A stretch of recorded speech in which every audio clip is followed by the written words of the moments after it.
Hi there, YouTube.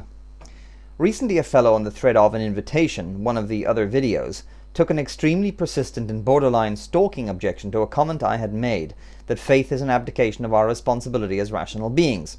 He has been politely trying to convince me ever since that the kind of rational assumptions we make in our day-to-day lives, such as this chair I'm sitting on will not collapse, or my trousers will not unaccountably vanish, or my car will not change into a butterfly, are equivalent to religious faith.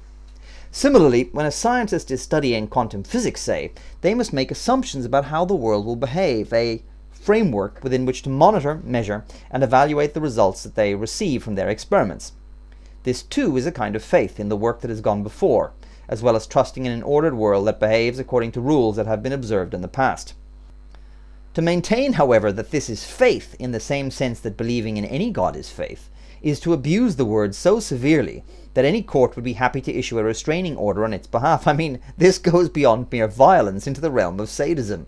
It is the equivalent of remarking that an F-16 and a horse-drawn buggy are both vehicles, superficially true, but which would you rather be flying? A more sophisticated version of the argument runs, a religious person does not give up rationality from their point of view. They just consider useful data that you infidel scum choose to dismiss. This, of course, is not even generally true. Most theists haven't even given these issues much thought at all, and there are plenty of examples of Christians eloquently rejecting reason, even from their own point of view. The most well-known example must surely be Martin Luther himself, who famously noted that to be a Christian you must pluck out the eye of reason. And he was right, of course.